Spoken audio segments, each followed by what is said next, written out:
Wow. Someone new.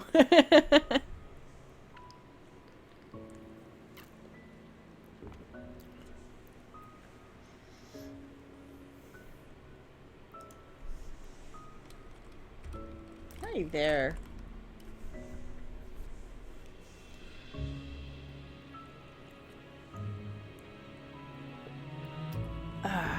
Much better.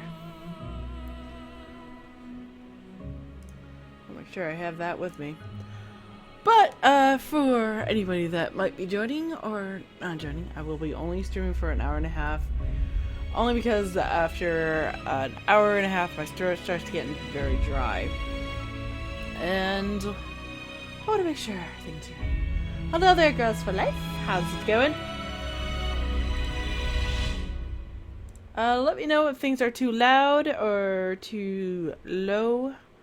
I'm still setting up a little bit, so before we go, I want to make sure everything is okie dokie. And we're going to hold out the chat. So I'll make sure I'll have you guys right here in the lovely corner. Yeah.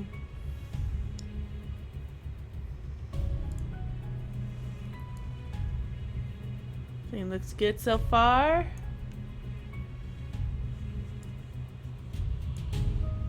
Let's see what that does. This makes it look all okay. That looks okay there. Okay, everything looks good. Sort of. There we go. There we go. That's what we want. So, this live stream is going to be for James's story, which is this one right here. He's our little yellow mellow dude. And that's what I've decided to do right now, is his story.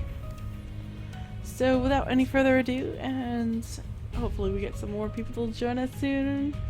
Either that, or they, you know, whoever comes, who comes. But anyway, guys, let's go into the game and play Seduce Me to the Demon War, James's story. Hold on there! And of course, Before we all you know start of the game, I Fabulous need to Miss ask K. you a few things. Don't want you getting lost now.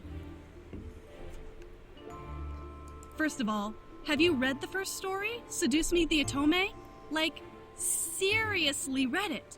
No skimming, no pretending to read it. No.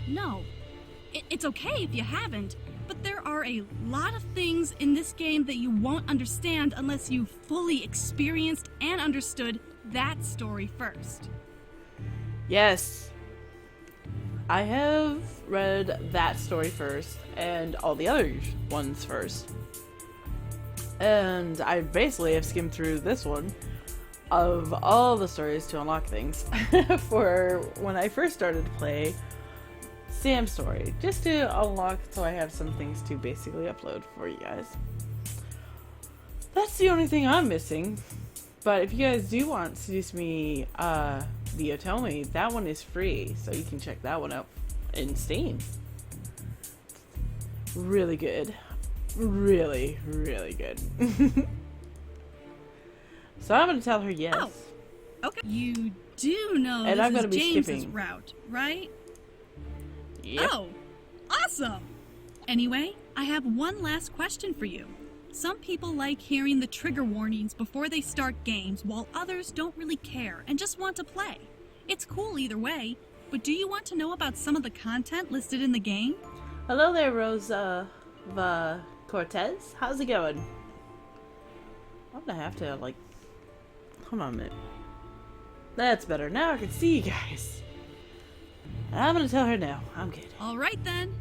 Oh, just so you know, though, anytime you have the choice to have sex, you can totally say no and still get the good endings. Consent is very important, regardless of who you are. Yep. Just gonna fix one little thing. There we go.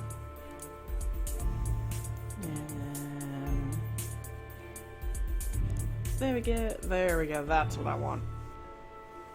That's good. I think that should be everything. Alright, Phew, that took a while. Not really. You forgot something.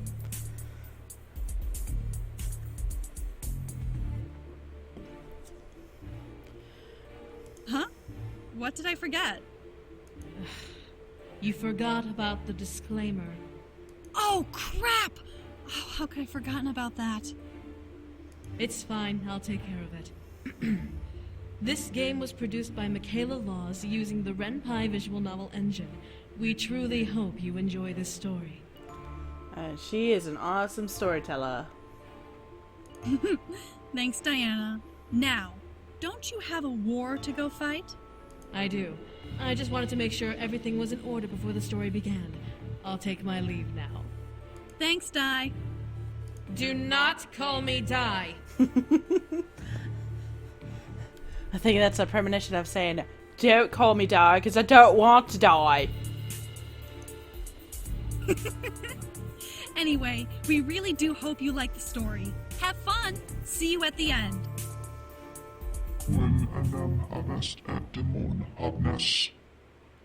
That's a little creepy. I wish to set a stone destiny. That's a little creepy again. Because the fate of the abyssal plains is in the hands of the wrong man. I must set things right.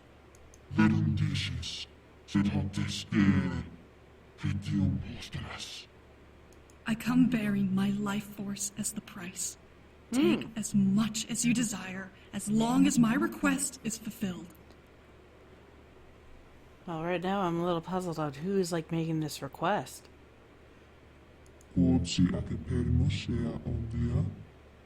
Then, that is the price, as long as you set the stone destiny.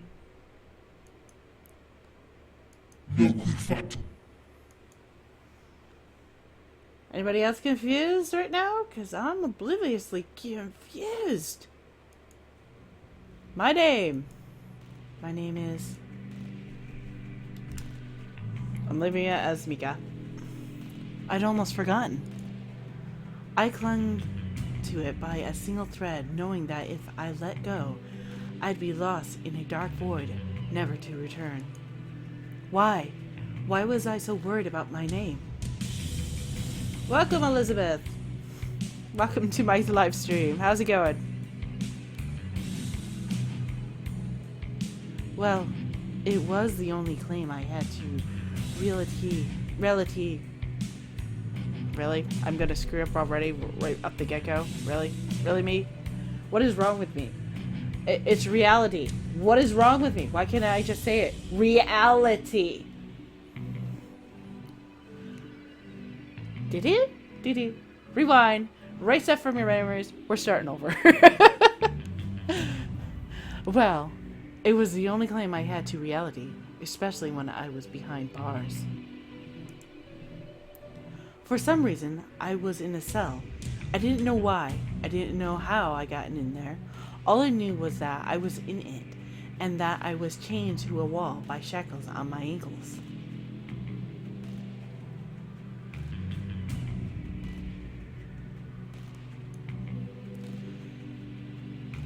I didn't want to accept the bar as real. I didn't want to be in a cell. I didn't want to smell the dark stench of blood and sweat emanating from all around me. So you think it's James's mom? Could be.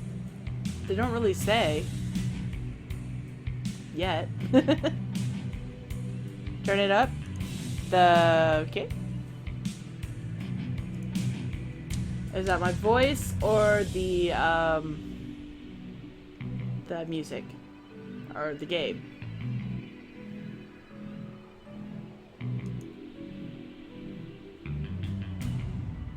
Is that better or worse?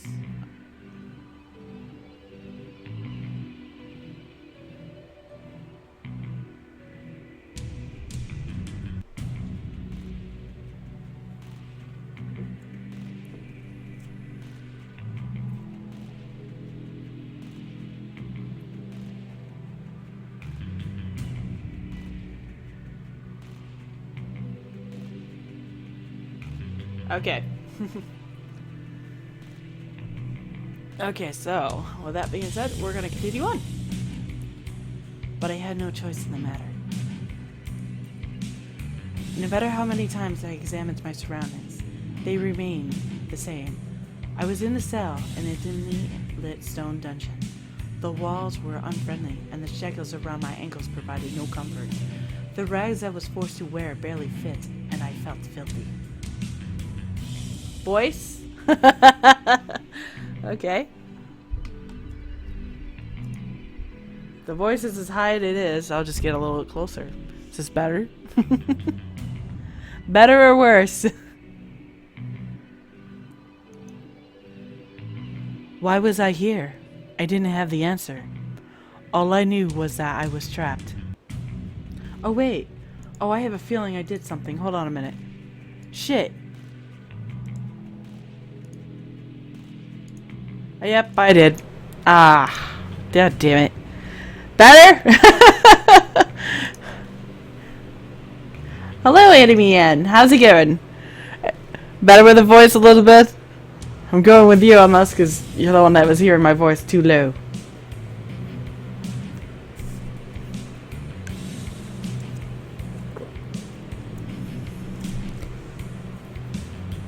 Okay. Okay, for those of you that do not know, when I'm recording for my PlayStation 4 or my PS3, I kind of lowered down my microphone because on there it gets this really high pitched. So I kind of know the settings for that, so I forgot to set it back up to where I needed it to be for my PC recording. Whoopsie!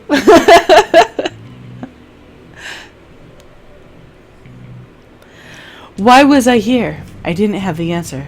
All I knew was that I was trapped. I could hear quiet sobbing and muffled screaming from further down the passageway I was in. The reverberating from down the hall, and I knew that they must have come from fellow prisoners or the condemned. I, however, only had one neighbor. In the cell beside me sat a figure wrapped in a dark purple cloak. The top of the figure's head was shrouded by both the shadows in their cell and the hood that covered their face. They never spoke. They never moved.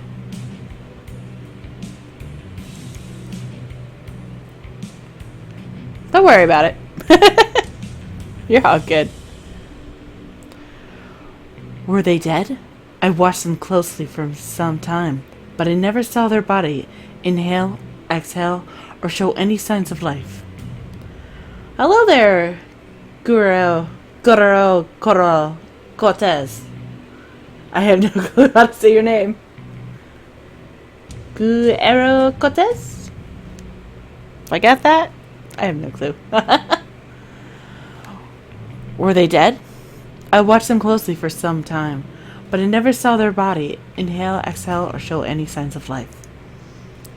I didn't wish to think on it further, so I turned my head away. What was happening? I opened my mouth to shout, hoping that maybe someone who'd heard me and give me some sort of clue as to what was going on. As I tried to command my voice to speak, however, the sound of a large door opening echoed through the dungeon. I turned my head towards the direction of the sound and watched as the hall slowly began to brighten, like there was a torch moving towards my cell. I stared wide-eyed at what was approaching. Moving towards my cell was a man I recognized, one that had been close to my heart and now had a look of cold disdain in his eyes. Hello there, Lavender. Welcome to my live stream.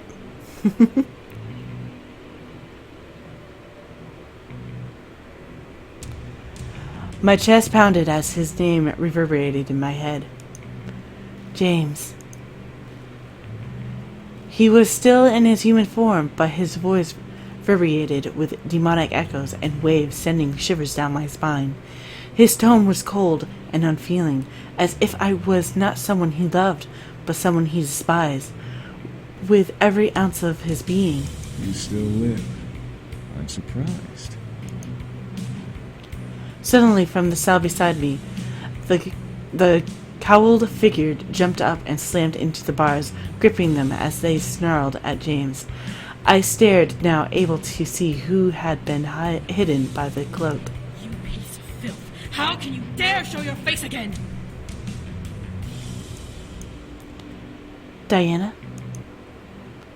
James seems unfazed as he stepped towards Diana's cage and leaned in almost nose to nose with her.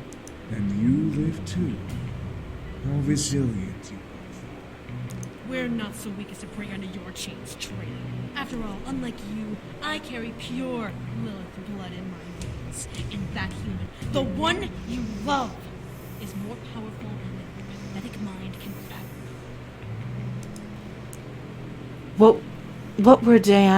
What was Diana talking about? Why was James acting like this?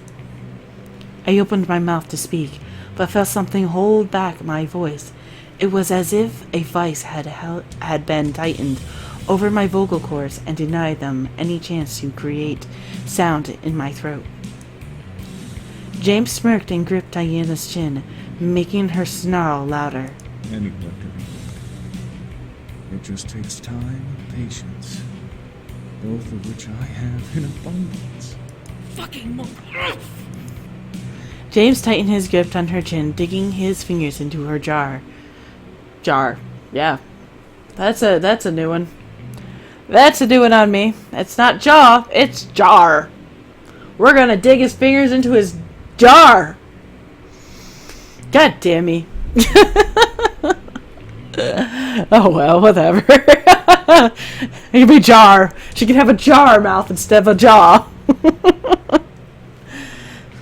Diana could only wince and glare at the one holding her.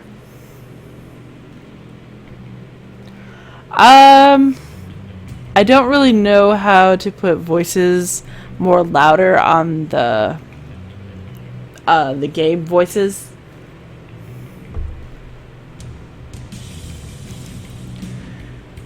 I felt fear run through my body as his lips curved even more into a devilish smirk. How could he look so evil? Be patient, woman. We'll have you turn soon. As James turned his gaze to me, I felt my body suddenly heat up. His eyes were glowing an almost sickly golden yellow as he stared into my soul and ignited my core with heat and desire. I felt dizzy and weak, my mouth falling open to allow a silent sigh escape from my lips. What was happening? James released Diana and walked to the door of my cell, quickly manipulating the lock to open it. As the door opened, I felt myself crawl backwards towards the back of the cell, suddenly afraid of the demon who was approaching. At the same time, I felt uncanny and unnatural elation for the man approaching me with a smirk that tore at my heart. Well, time to die. Don't you fucking touch her! Before I knew it, Diana pressed her body against the bars that divided our cells and grabbed James' shoulder, digging her nails into it. Little. Oh shit. In retaliation, James swung his arm towards Diana and formed a familiar pistol in hand. Within moments, he aimed and fired. Holy shit.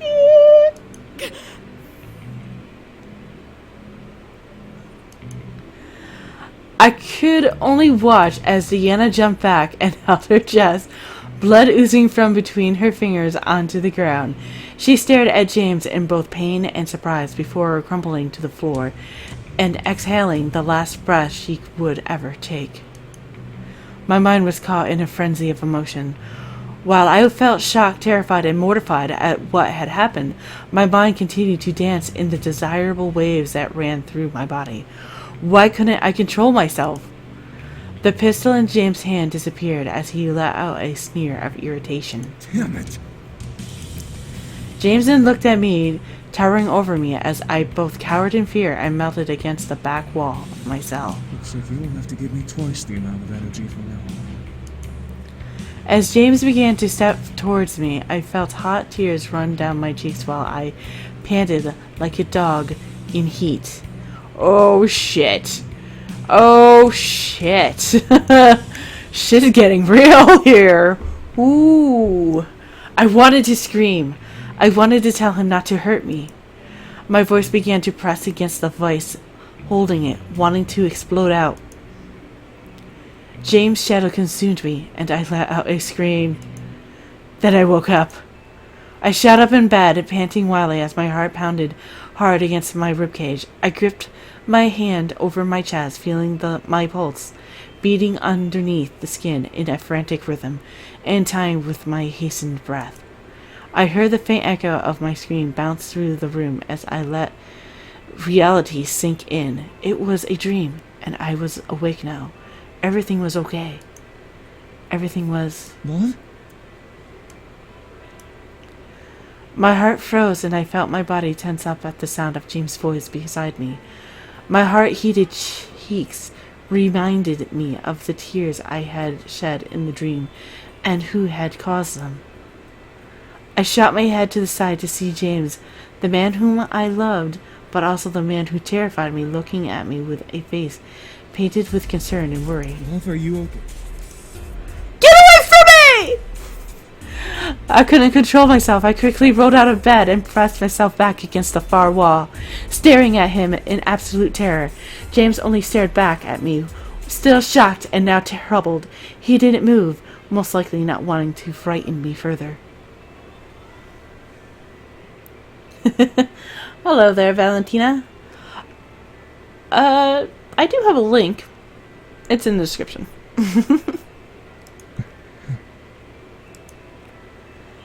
Images of the dream I had began to replay in my head, replacing the James in bed with the James that towered over me in the dark jail cell. My body shook violently from the memory, but soon my logic began to break the image apart, leaving me with the sight of James still in bed, staring at me. My thoughts slowly melted, and I felt myself start to cry once again. This time my heart began to ache as I realized whom I had yelled at. I lurched forward and practically jumped at James, who opened his arms wide and wrapped me in them as I landed against his chest. I'm sorry. I'm so sorry. And you're very welcome. Shh. There's nothing to be sorry about. It was only a nightmare. I'm right here. No, I do not have merch there, Elizabeth. It's okay, though. I haven't opened a store or anything. I'm not really big or anything. I'm just a small channel currently. But I'm trying to grow. I'm trying. James held me close to him as I began to cry into his shoulder. I continued to apologize to him, whimpering and sobbing like a child. As the fear from the nightmare slowly began to fade away, James' hand simply ran over my head and hair, trying to calm me down. It had felt so real, and yet I knew that it couldn't have been. James was right here, protecting me and comforting me, proving the love he had for me. He would never hurt me. Ever.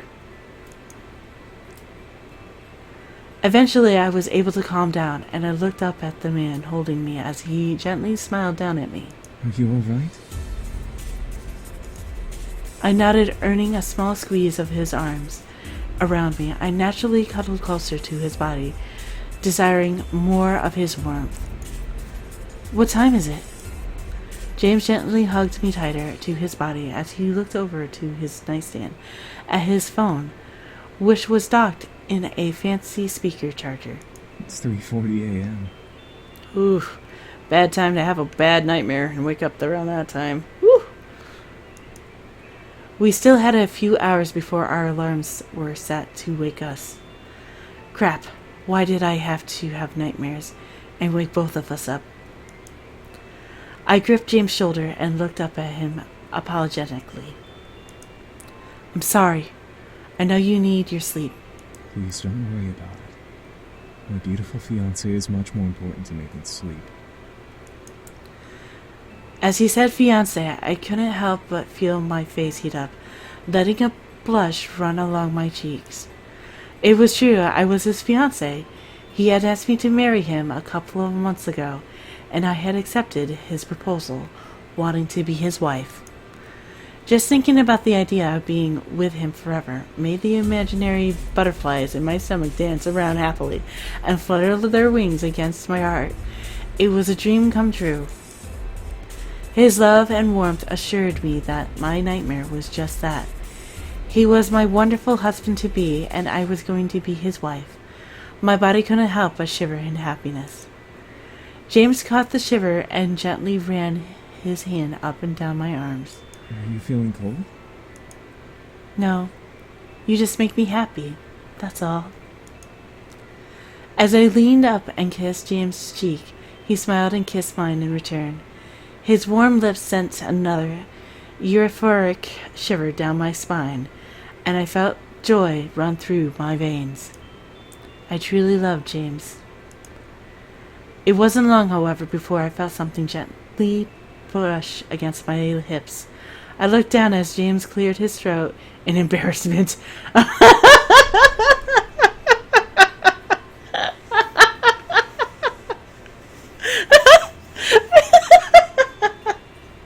Oh, what's this that's rubbing against my hips here, James?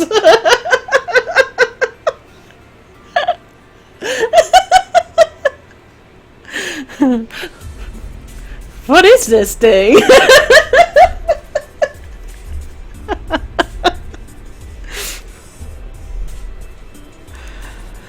Raising an eyebrow as well as growing a blush on my face, I looked up at my fiancé as he looked away from me, his face almost red as a tomato.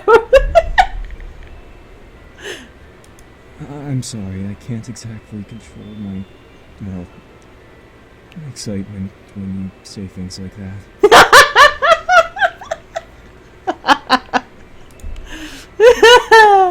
Oh gosh. Oh gosh. Woo! I'm sorry guys, I think I'm gonna be giggling for a little bit.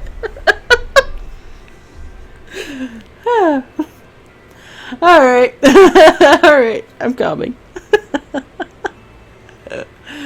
Oh dear. Oh dear. Okay. I'm gonna just help you all out. James didn't have to use his powers to light a fire in me. I gently tilted my head and kissed him, capturing his lips with mine lovingly. I felt my body slowly heat up, softly and tenderly, to make sure not to scare me. His enthrallment over me became a natural part of our lovemaking. It's not only helped him gain energy, but it made the pleasure of our sex practically 10 times more powerful. As I moaned against his lips, James gently ran his hands down my back and over my rear, making me slightly jump in surprise at the feel. As he gripped it, I let out another hot moan, and James smiled and chuckled quietly against my lips. I stared at the ceiling, lusting for James as he pulled away from the kiss and began to kiss over my neck. I absolutely needed this man, and I needed him now. My body pressed against his and forced him back onto the bed, allowing me to be on top and be in control. James stared up at me, still gripping onto my ass and gently massaging each cheek with his fingers with a smirk. We both knew that he was always in control whenever we made love. However, my rebellious attempts at being top often spurred him on to be that much more rougher in our play. It was like a game.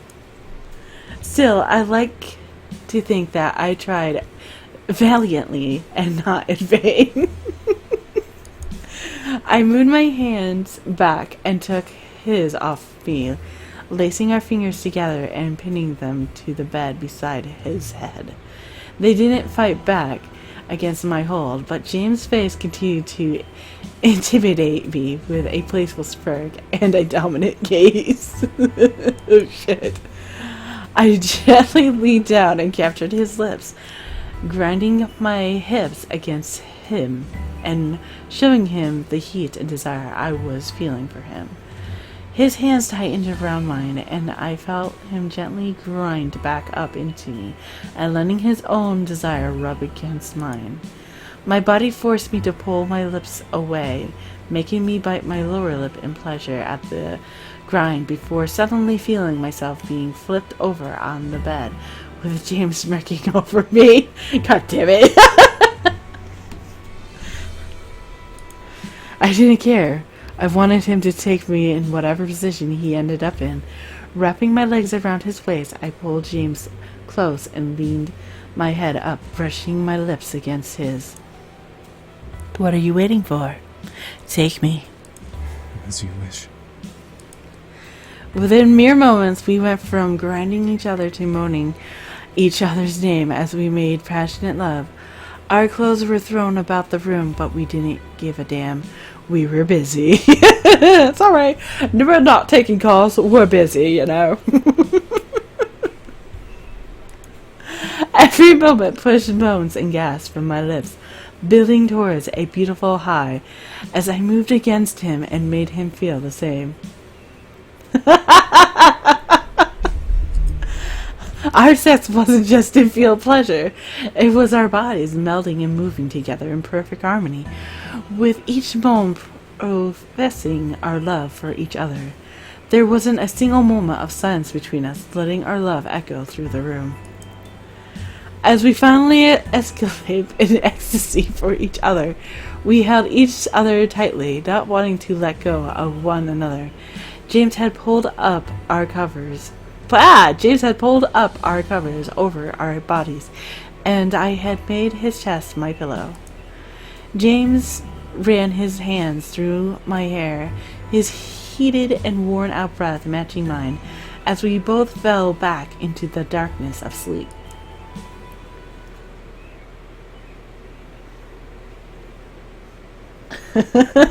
Well, thank you. The nightmare didn't return. I slept peacefully within James's arms, as if nothing else mattered in the world except for me and him. The morning was kind, James and I sweetly awakening before our alarms. Oddly, I felt well rested and ready for the day ahead. As I looked at James, who was still holding me, he opened his eyes slowly and smiled down at me. Good morning. Did you sleep better? I nodded, causing him to chuckle and kiss my forehead. My own lips curled up into a smile as his lips touched my skin. I hugged him tighter, burying my head in his chest. Do we have to get up? Unfortunately, we do. You have to organize more wedding arrangements, and I have to go to work. Do you have to? Yes, I do. Now come on, let's go. I couldn't help but whine. I wanted to stay with James in bed just a bit longer. However, since he was the COO of the Anderson Toy Company, he had many obligations to attend to. Hello there, Hugh. Gayan? How are you? And welcome to my stream. Not even his future wife could pull him away from those duties. As James stood up, he took me up into his arms and kissed me lovingly, making a smile grow back onto my cheeks.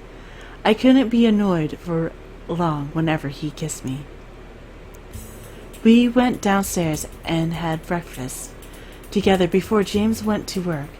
It was always depressing whenever he left me alone in the house.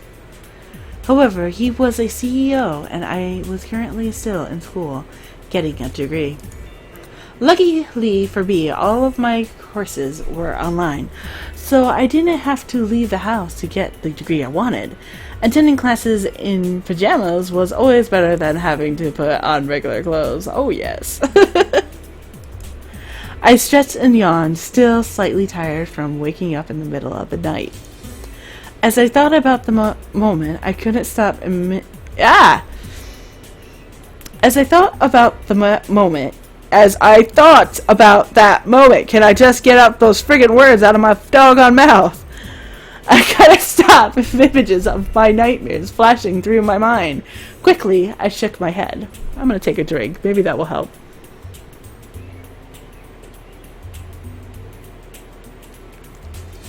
I'm gonna be live streaming tomorrow. Same time. For his story for an hour and 30 minutes. Around this time tomorrow. Oh yeah, this is your dad's account, you said? Nope. Nope. It was a stupid dream. No. Before that night, I had wonderful dreams of James and I preparing the wedding and eventually seeing each other at the church. He hadn't seen my dress despite trying to, so he'd be stunned and I would be blushing and smiling from ear to ear. That one nightmare, however, worried me. What if it was an omen, a sign? I wrapped my arms around myself, feeling a cold wave of nerves rushing into my skin. My first instinct was to call Naomi or Suzu, just to vent about it and get it out of my system. But if there was something supernatural at work, they wouldn't understand. Closing my eyes, I made a decision.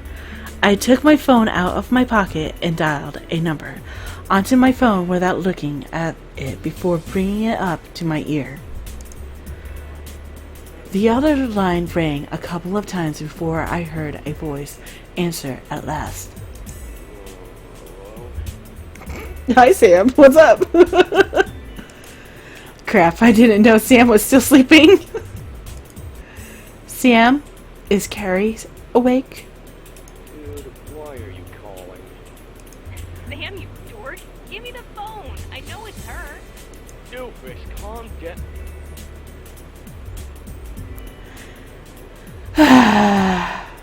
In a way, from doing his story, in a way, God damn it. Hello? I smiled. Carrie was Sam's wife. Yep, I said it. Wife. They had been married for almost a year, and despite sounding like they were always bickering half the time, they truly loved each other. Sam had met her while investigating a haunted house. She had been there as an architectural consultant, and they clicked as soon as they both left. Sorry if I stopped there. I had to reread that one. I'm like, I want to make sure I got that right.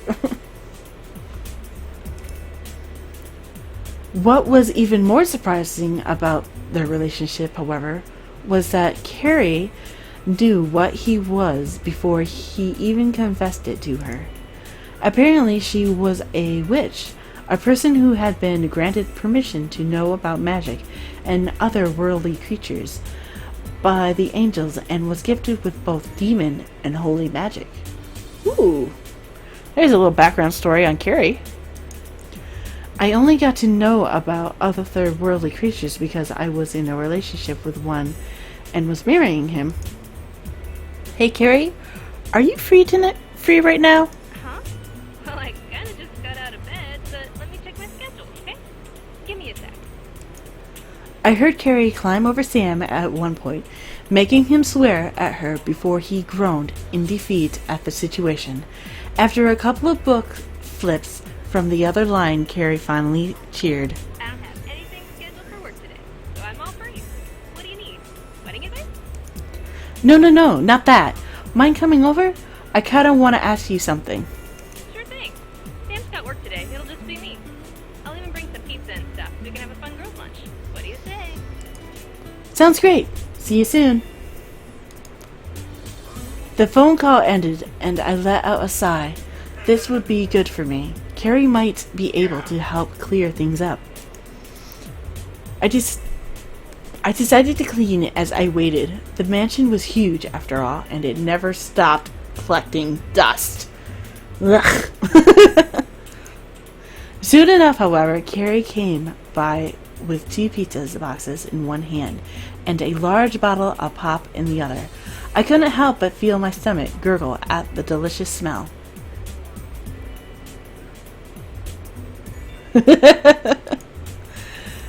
She brought deep dish pizza. Yum! We settled into my room and made my bed into our picnic area. We laid out a blanket so we didn't get crumbs on the bed itself, but we liked our makeshift eating spots. So, what's going on? Are you having premarital trouble?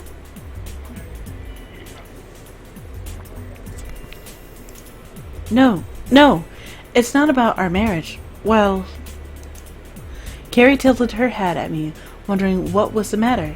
I began to doubt myself. Should I tell her about the nightmare? Maybe it really was just a bad dream, and I was overthinking it. I closed my eyes, thinking about what to say. Eventually, I finally spoke up.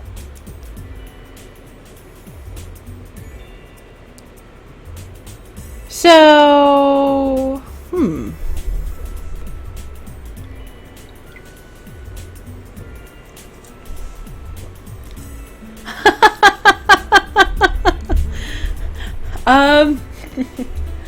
I'll be redoing a reading your comments video on the 10th. I've said that last month. I do those all the time on the 10th. And I'm a little bit intimidated from having my face on the camera.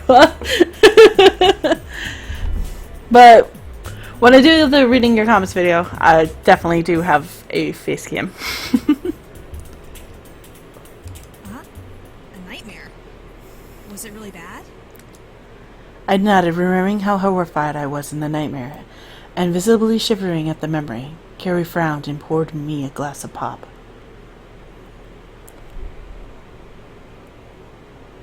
Maybe I should have brought alcohol. That might be good. Oh no, it wasn't that terrible. I swear. I rubbed the back of my neck. I had to relax. It was a nightmare, nothing real. I should have been able to talk about it. I sighed and looked up at Carrie. It was about James. Well, I'd rather tell her the truth. Was holding me in a jail cell. Carrie stared wide-eyed at me, unsure of what to say. I continued. He looked cold and evil. Diana was there too. Diana? The succubus that tried to take the boys away? Yeah, she was in the cell next to me, but for some reason it seemed like she was trying to protect me. Protect you? How? My mind instantly replaying the nightmare, flashing to when Diana gripped James' shoulder and tried to pull him away from me. I couldn't help my body from wincing at the memory of her being shot by his gun. He came into my cell. He enthralled me, and Diana shouted at him to leave me alone. Then Carrie reached over and placed her hand on my shoulder, making me lower my head. It was strange to think about, Diana protecting me. Yet I could feel the anger in her voice when James tried to approach me. She truly sounded like she had wanted to protect me. He shot her with his demon gun, and when she died, he came after me. Oh my god. I'm so sorry. It may not have been real, but my body couldn't help but quake in fear when recalling the nightmare. I shook my head and looked at Carrie, needing to know what was going on. Do you think this is an omen? This nightmare can't be just a dream. Carrie ran her hands through her hair and stared at the blanket beneath us. She bit her lower lip as she contemplated, which made me worry. You said a jail cell? Yeah, it was a stone dungeon. Like in a medieval castle? Yeah. Carrie shook her head again and ran her hands through her hair once more before looking up at me. I don't know if this is connected with that dream, but I've heard rumors about the abyssal planes being in utter chaos. What? What do you mean? I don't know what's happening exactly, but for the past 2 years, the demon world has been emitting some really bad energy. Even the angels are taking note of what's happening. They're even neglecting their duties to go to the demon world themselves. That's interesting. That threw me off. According to Carrie, angels were extremely devoted to watching over the human world. They would never skip duties to even think about the demon world. Carrie shook her head. The only place I can imagine jail cells like that being used for prisoners is in the abyssal planes. But you and James are here in the human world, so it makes no sense. Carrie abruptly moved from the bed and reached for her purse, digging through it and practically sticking her entire arm into it. I swore she was Mary Poppins the day I saw her to do that the first time. Carrie Poppins, step in time. Carrie Poppins, step in time.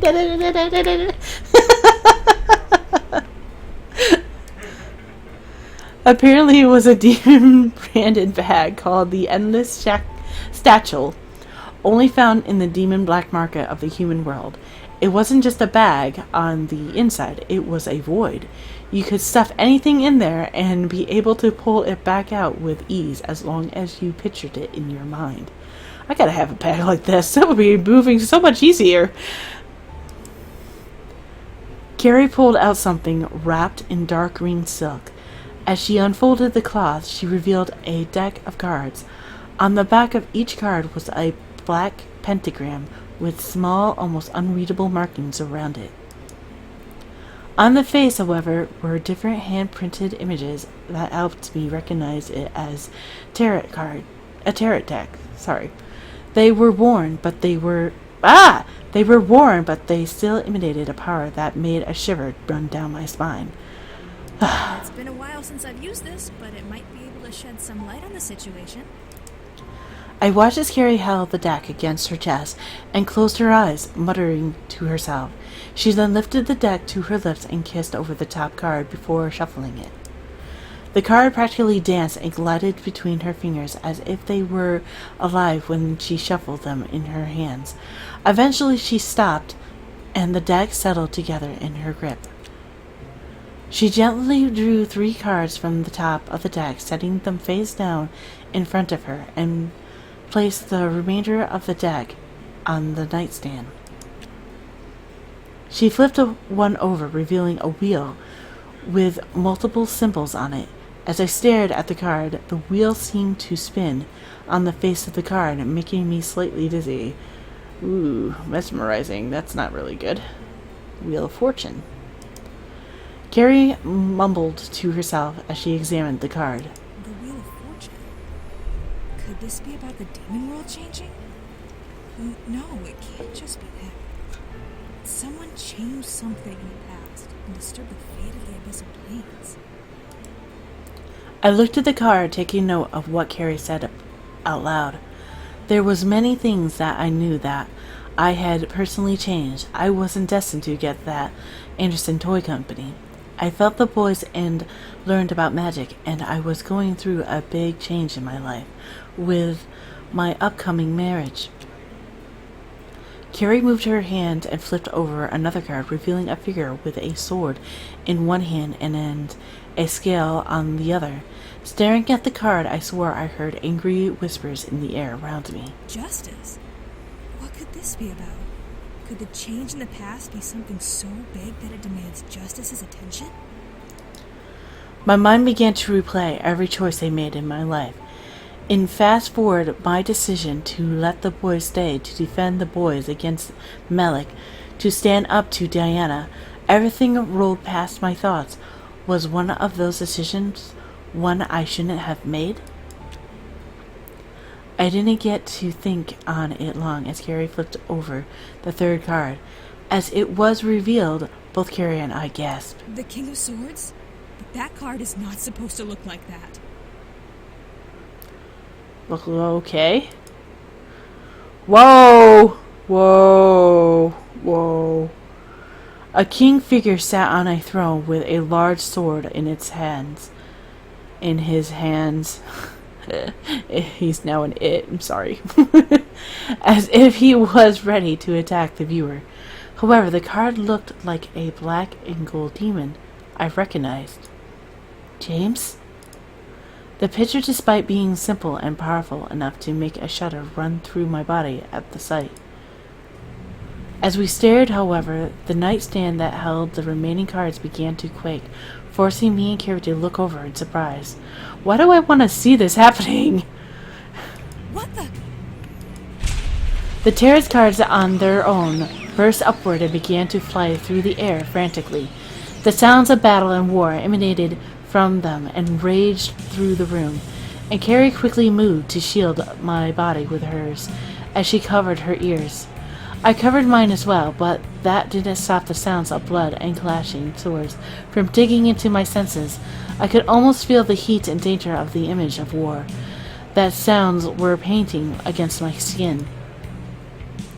As the sound stopped, I looked up to see the cards float down onto us, now lifeless and all of them torn in half, right down in the middle.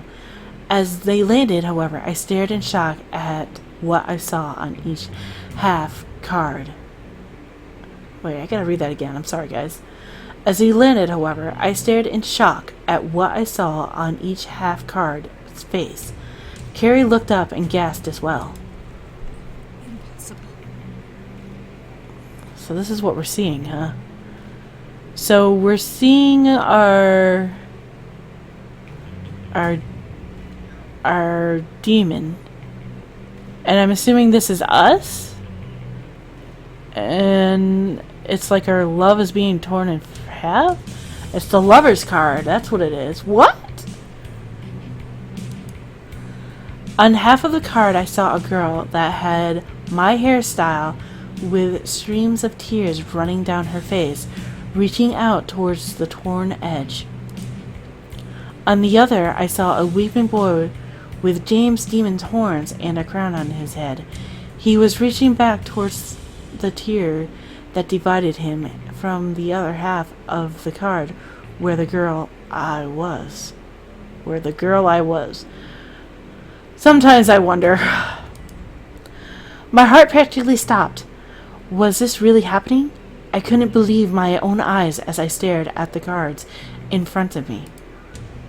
My nightmare began to flash before my eyes, causing me to grip onto myself and shiver violently from the fear bubbling in my core. Carrie quickly grabbed hold of me and hugged me to her. Hey, shh. It's okay. It's okay. Sometimes the cards are wrong. This can't be right.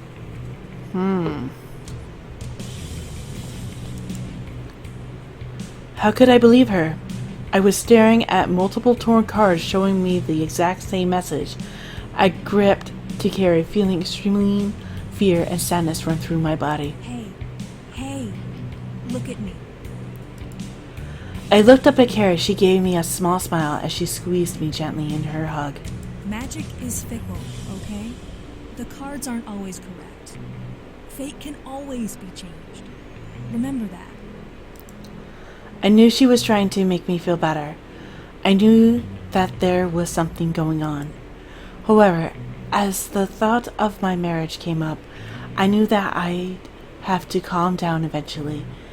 They were cards, and my marriage was still happening regardless of what they said. I closed my eyes and slowly started to ignore the signs, the cards, and the nightmare in my head. This wouldn't help me, and I had to prepare for my wedding. Carrie muttered an incarnation under her breath, and when I opened my eyes, the cards had all disappeared. I hugged Carrie tighter, slightly thanking her for removing them. I had to be strong. I had to. As the day went on, I enlisted Carrie to help with the wedding arrangement. Surprisingly, we got a majority of the work needed done, so that gave us time to relax and watch a movie together before James returned from work. Wanting to leave us alone, Carrie left as soon as he came. Hey, did everything go all right? I'm assuming Carrie helped. Yes, Yes, she did. For some reason, I felt the need to hug him. I just needed to. Without warning, I walked over and wrapped my arms around James, laying my head against his chest. Huh? Love? Mm-hmm. As James wrapped his arms around me and kissed the top of my head, I smiled. He would be with me, and I would be okay. I love you. I love you too. My heart felt at ease. Everything would be fine. Everything would be okay. James looked down at me, pulling away slightly to see my face with a smile. So, what would you like for dinner? We can go out to eat, or we can stay at home and I can make something. I held James' hand in mine, knowing that I wanted to just stay home with him. We had more than enough for the wedding, yes, but our time together was better spent alone together rather than at a restaurant. How about we order food instead? You just came back from work. Might as well relax? James chuckled softly before kissing my cheek, making me giggle softly. As my wonderful bride wishes. We ordered takeout and sat together in our room, once again making the bed a picnic area. We played a movie in the background, but our focus was on each other. He made himself comfy without a shirt, and I made myself comfy with my head against his shoulder. So, is everything alright? I made sure the reception hall was taken care of on my way back, so that should be in order. Oh, wow! Good, thank you. Yeah, everything's in order. We'll have a perfect wedding. Was there anything you wanted to add to the wedding? It's not too late to include anything you like if you really want it. No, I don't think so. I think everything we have is good. James nodded before continuing to eat. I, however, stopped and stared at James.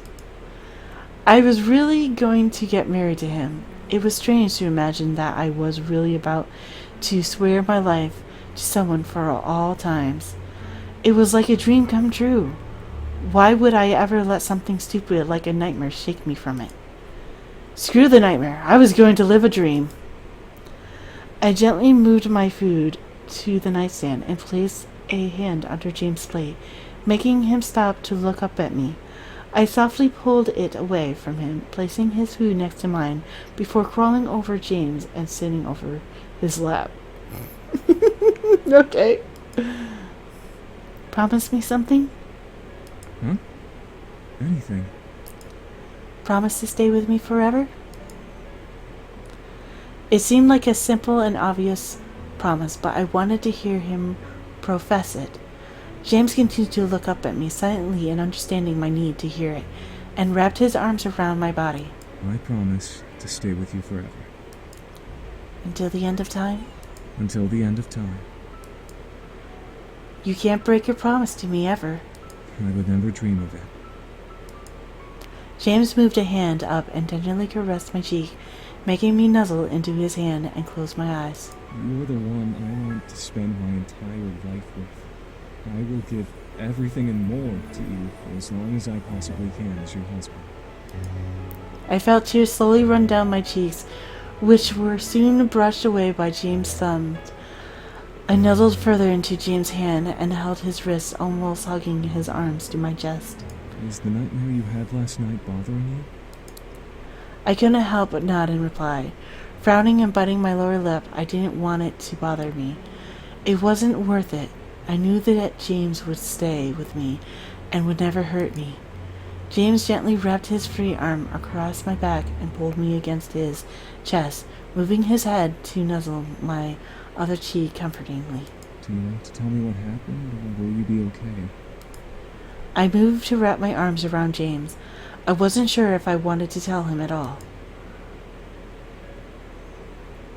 What do you guys think? Should we tell him?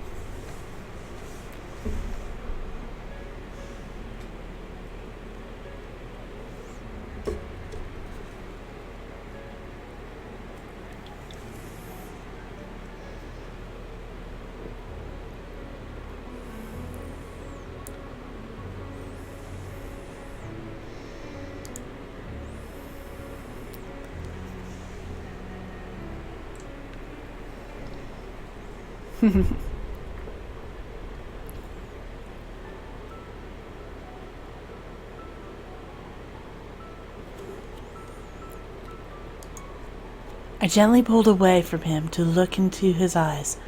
I had to tell him. It was about him, after all. Okay. We did. I was in a dungeon.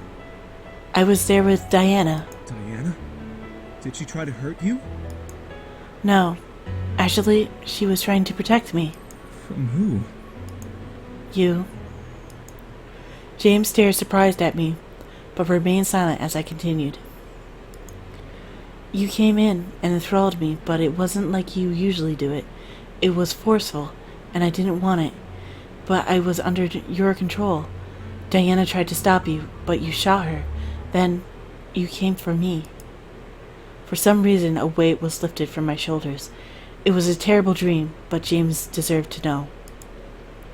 As I finished recounting the nightmare, James gently moved his hands up and cupped my face in them. Thank you for telling me, and I'm sorry that you experienced that kind of nightmare. But I swear to you that I will never hurt you.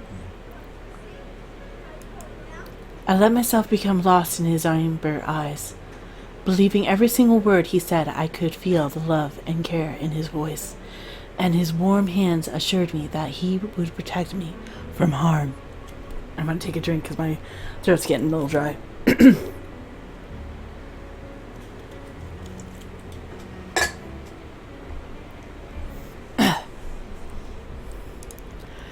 I wrapped my arms once again around James and let him... I wrapped my arms once again around James and let my head rest on his shoulder as his arms encircled my form. I loved him. He loved me. We would protect and love each other forever. Soon enough, the wedding day had come. I had received many pre-wedding gifts from the guests that couldn't come, but I knew many people who would still be at the wedding, since James was the Anderson Toy Company CEO. I even got fun texts from Naomi, Suzu, and Carrie as they tried to tease me with pictures of James in his wedding tux, but I deleted them all without peeking. I didn't want to see him yet. He didn't get to see my wedding dress, so I wanted to wait to see him in his tux. Alas, I had decided to dress alone at the mansion. The girls had offered to help, but I needed the time to myself. I had to reflect on the day ahead. I was about to be married. It was insane. I couldn't stop staring at myself in the mirror, dressed in the wedding dress of my dreams. Is this really happening? I knew the air wouldn't answer me, but I felt myself need to speak my thoughts aloud. I could hardly believe that I was about to walk out of the house and be someone's wife, James's wife. The thought of us together made me smile and close my eyes. Okay. What voice was that? And why does it sound so creepy? A voice I didn't know sent shivers up and down my spine. I suddenly looked around, hearing the voice echo in the room. Oh sure, just keep on talking to make me sound more insane. What was going on? Why was I hearing voices? This couldn't be happening. I held my head, trying to stop the sounds in case I was dreaming or imagining them.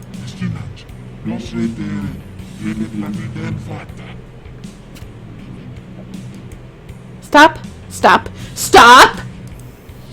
I screamed at the voice, not knowing what they were saying, but wanting them to go away.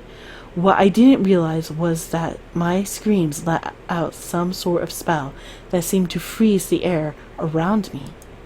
Everything was still and silent. I could feel, however, that the room around me was frozen in time.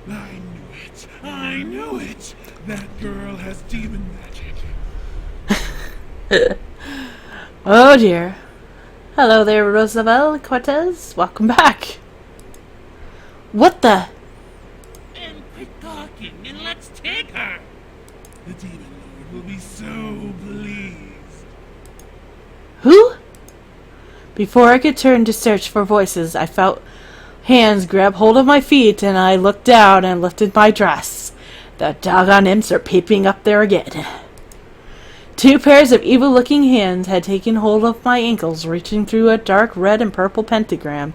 I shrieked, trying to pull my legs away, but couldn't stop them as they swiftly pulled me into the ground. I was pulled deeper into the darkness. I was no longer in my room. I was being dragged through a dark void, one that I couldn't escape. I reached out and clawed at the dark, trying to find something to grab onto.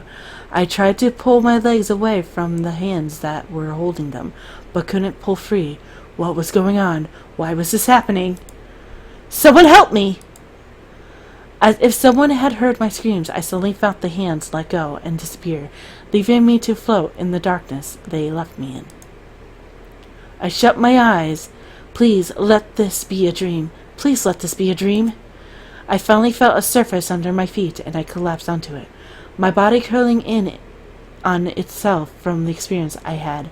I didn't dare tear my eyes away from my lap, not ready to get up just yet. The voice I heard, however, made my heart stop. What's up there, Christine? Nougat? You. What are you doing here? I looked up, finally having the courage to take in my surroundings. My heart stopped beating for a moment, seizing in my chest. I looked up to see 5 figures, strangers, monsters, beings that I didn't recognize. They all looked down at me in surprise, as if I had dropped in at a very bad time. One man looked like a orc from a fantasy game without the tusks. He had broken horns and a very frightening aura around him as he stared at me. The other male was lanky in comparison, more human-like, but I could almost feel power emanating from him regardless. One of the women who was staring at me had rabbit's ears. They twitched on top of her head as she looked at me and gripped her staff. She seemed harmless, yet she had animal ears. The one creature that I couldn't discern the sex of seemed more excited to see me than surprised. What freaked me out about them was that they had wings sticking out from their back and they were floating. The last woman, however, set off alarm bells in my head as I looked at her. Surprised face, her hair, her eyes. Diana? Hello there, Abby. Welcome to my live stream. As she stared, the woman turned her body towards me in recognition to the name I called her. It was her. What are you doing here? Diana walked towards me and stared down at me. It was odd. She didn't look like a human, yet I wasn't afraid of her demon form as it towered over me. I was more in shock as to what was going on. Before Diana could speak further, most likely to repeat herself, a figure quickly stepped up and bowed to her, kneeling beside her. My lady, please forgive me. I felt something moving between our worlds and assumed the Demon Lord was to blame, so I intercepted his summoning of this human. You. So I wasn't the only one who felt the change in the air. Diana stared at the man kneeling beside me as I kept my eyes up at her. As she turned her gaze back to me, I gulped silently. What was she going to do with me? This all felt wrong. I was about to be married. I was about to live happily ever after with the man I loved. Now I was in a place I didn't know with Diana and a bunch of other creatures I didn't recognize. My instinct was to go to the chat room and ask them. What do you guys want to do? I'm going to leave this totally up to you.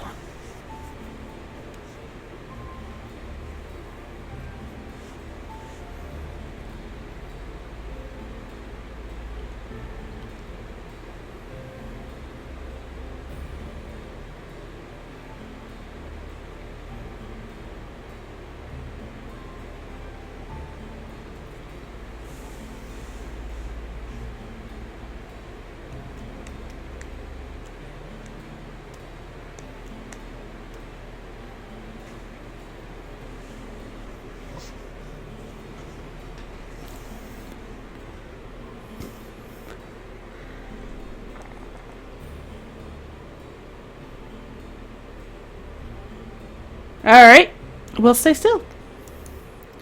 I couldn't move. My mind was empty of emotions except for fear. Why was this happening? Where was I? Why was Diana here? Diana stared down at me before sighing and kneeling down to my level.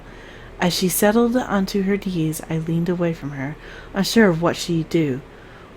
Was she going to kiss me again and take my energy? Knowing her, maybe. Can you tell me what happened?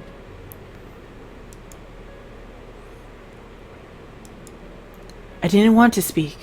I felt no courage to. My mind was so wrapped around this chaos that I felt nothing but fear and anxiousness. This couldn't have been happening. I was dreaming. Is she okay? I don't think so. This is a waste of our time. Just kill her or something. Yes, because that's a smart thing to do. Kill someone who is clearly traumatized and has done nothing to deserve death. Brilliant idea. Bravo.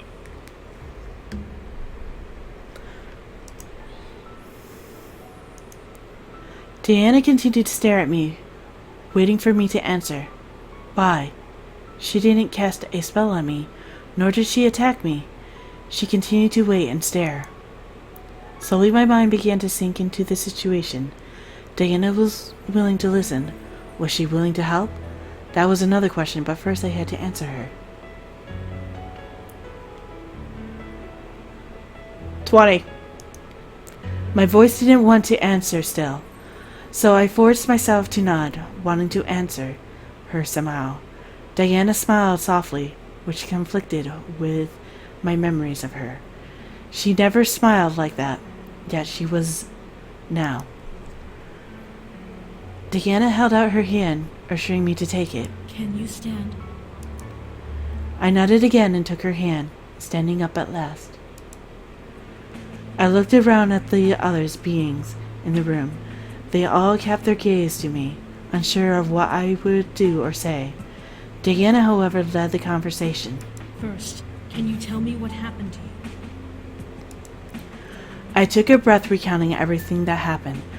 I was about to go to the church to be married, and then I was attacked by this darkness. A couple of hands grabbed my legs and pulled me into it, and then I fell here. A shadow summoning. Diana turned to one of the beings, the lanky male, and glared. You know what I find kind of a little bit funny, though? When we saw him on the side, he looks so old. But when we see him this way, he looks so young. I don't understand. One of yours couldn't have. On my honor, it wasn't any of mine. We have nothing to gain from kidnapping a human, nor do we know who this woman is anyhow. My lady, if I may, I clearly remember hearing imp demons in the void along with her. It must have been the Demon Lord's henchmen. Those devil creatures. That explains it. Diana crossed her arms and looked to me again. Well, dear, it seems that you were to be either a new harem for the Demon Lord to ravish, or bait for the boys to return to their father's side. Either way, I doubt you would have lived long had the Demon Lord gotten his hands on you. A violent shiver ran up my spine. Was it true? I would have died? Wait a minute. This girl knows about the Demon Lord's errors.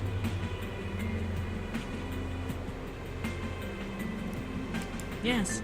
Hilariously enough, she was set to marry one of them, as you can see from her garb. Well, thank you. You guys are awesome, too. As Diana motioned towards my dress, I realized how vulnerable I was, and felt extremely self-conscious. God. Consciousness.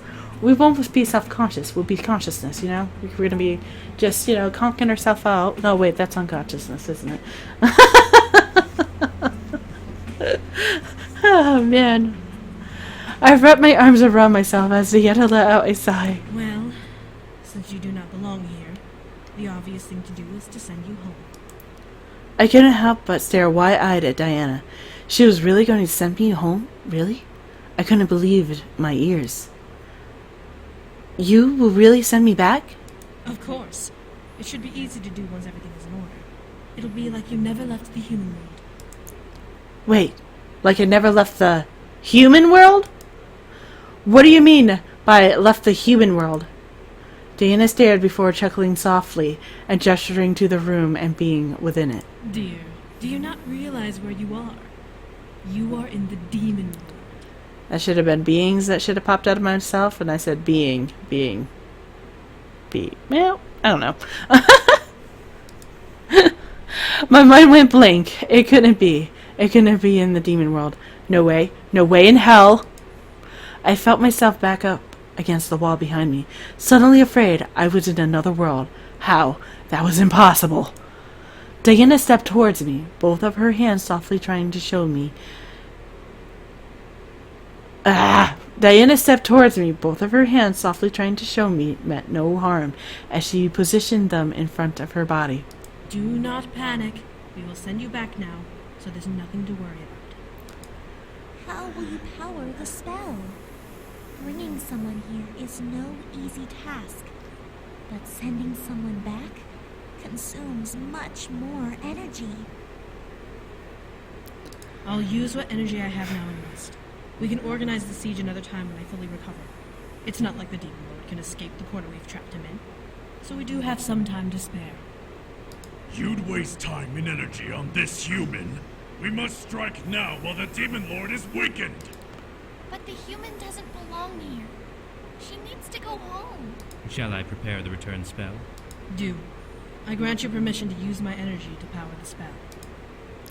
With a nod, the lanky man held out his hand towards the wall. I looked over in the direction it was aimed at. Diana's shadow. I watched as Diana's shadow simply stood against the wall, mirroring the movements of the real succubus in the room. Before my eyes, the shadow began to morph and expand on the wall, on its own. I looked back to Diana to see her wrapping her arms around herself and curling her shoulders over, as if she was in pain. Her nails embedded themselves into her forearms, and I could barely make out a painful hiss escaping her clenched teeth. Was the spell hurting her that badly? I turned back to the wall to see Diana's shadow shaking and vibrating, as if it was resisting the change the man was forcing on her. You will obey my command. Open the gates to the void, and allow passage to the world we seek.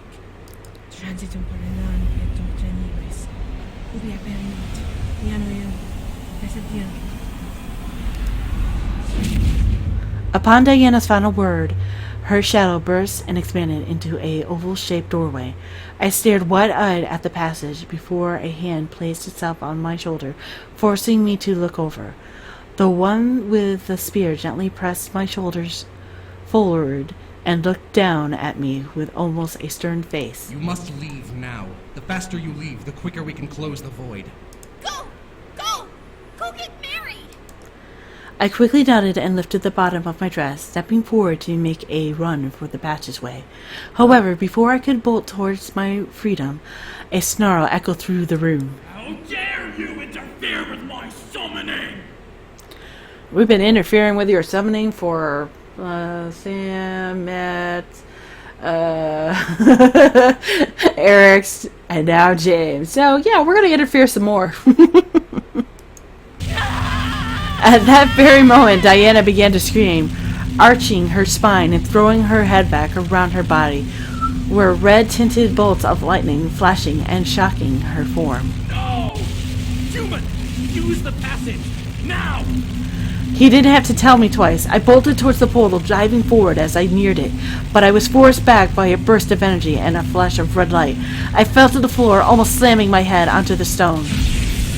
No! Leave this world alive! You spineless worm! Close the portal! The Demon Lord might get through! But the human... Close it! As commanded, the man pulled his hand back, visually forcing his arms back behind his body, and Diana's shadow quickly began to morph back into a simple shadow. The electricity around Diana faded away, and she began to tip forward. The man with the spear dropped his weapon and caught Diana in her arms, cradling her to his body as she panted and gasped for air. I don't sense the demon lord anywhere. Well, I think Trip could also work, you know, with a doggone stone floor. You never know.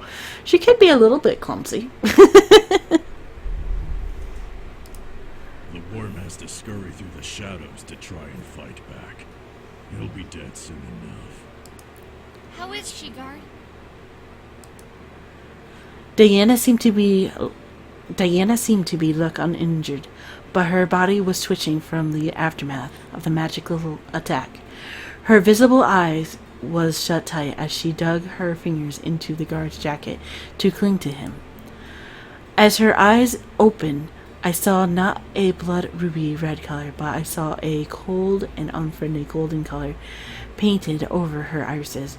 Her mouth opened as she panted for air, and I could see hunger in her facial expression.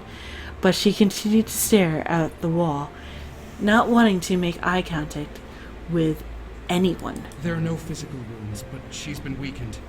I must give her my energy so she can recover. The man swiftly moved and hooked an arm underneath Diana's knees, lifting her up bridal style as she clung to his jacket, shivering. The spear that had fallen to the floor faded into black and purple mist as he quickly left the room with her in his arms. My mind, however, began to panic. I couldn't go home. Why was I being forced to stay? Damn the demon lord, this wasn't right. There's an imp in the castle. That is the only way the demon lord could have been able to interfere. You! Guards by the door! Hunt it down! A pair of guards that were apparently by the door saluted the one commanding them and ran off. I felt out of place alone, terrified as to what was going to happen. The demon lord wanted me here, and his words pounded at my mind. How was I going to get home? Would I ever be able to go home? I looked up to see the winged person hovering near me before they moved and sat on their knees on the stone ground beside me. We'll get you home, okay?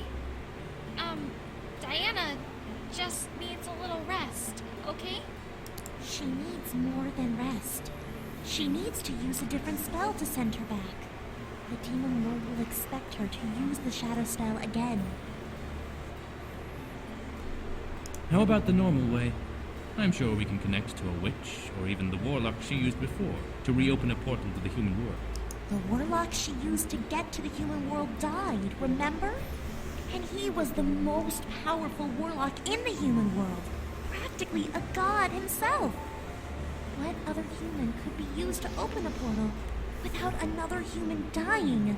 It was merely a suggestion. The faster we get this human home, the faster we can move on and finish off the demon lord. Well, what are we going to do with the human now? We can give her a room to rest in. Humans need sleep after all. Maybe by the time she wakes up, we'll think of a solution. Come. The woman with rabbit ears looked down at me and lowered her hand to me, inviting me to take it. She had a kind but concerned expression on her face, so I trusted her. I slowly took her hand and began to stand up as the fairy figure brushed off the small patches of dust that had accumulated on my dress. I couldn't do anything. I was forced to listen to the beings around me because there was nothing else I could do. Without them, I couldn't get home. My heart ached, but I had to accept my predicament. Here, I'll bring you to the open ambassador's room. You are free to rest there for now. We'll say that. The floating person giggled softly as the woman with rabbit ears cleared her throat. She'll be fine. She's being taken care of right now. Yep, she's loving it every moment. She's being taken care of for a lot of stories right now. Why not just say she's getting fucked? And the brute strikes again with the lack of tasteful filtering between his brain and his mouth. You still have yet to prove me wrong about my expectations of you. Keep testing me, assassin. I'm not afraid to rip your spine out of your body and use it as a back scratcher. You can very well try, brute. Ugh! Would you both knock it off? Come, everything will be taken care of. Before I could protest, the woman led me out of the room and into the hall. I kept my eyes down, trying to take in more of the situation I was in. I was trapped in the demon world, and Diana was out of commission. The demon lord had plans for me, but what exactly was he aiming for? I could have been bait. I could have been revenge. I didn't know, nor could I figure it out now. At least I was safe. At least I hope I was safe. The woman led me to a room that practically screamed medieval fantasy.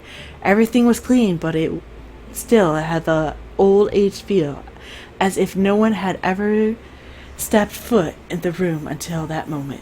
Rest here for now. When Diana is well again, we can discuss what to do. Thank you. 4 minutes. I nodded to the woman before she gently curtsied and left. Closing the door behind her, I took a moment to observe my surroundings, interested in understanding the aesthetic. This was fantasy turned into reality. It was like I had gone back in time. Why, though?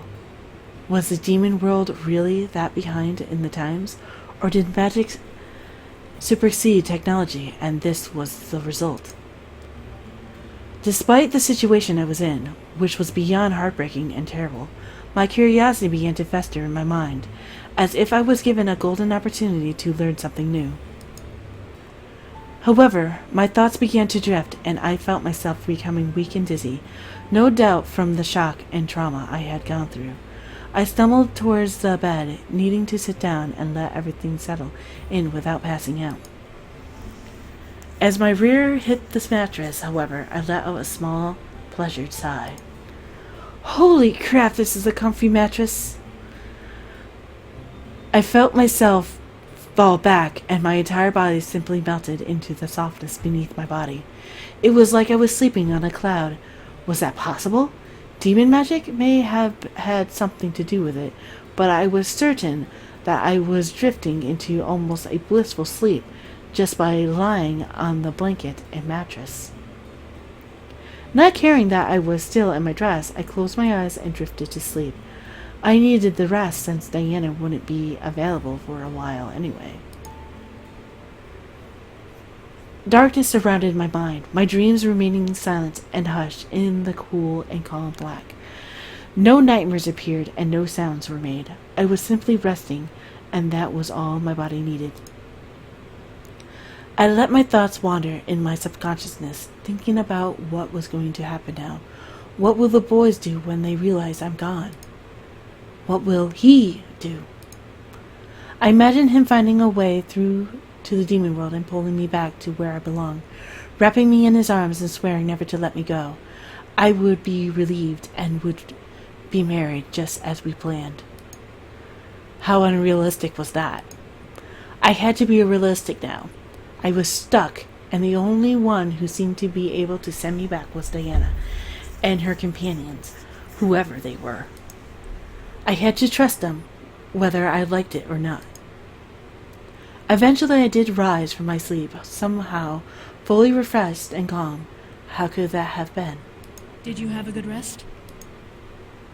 I turned my head to see Diana as the door, arms crossed, and leaning against the door's archway.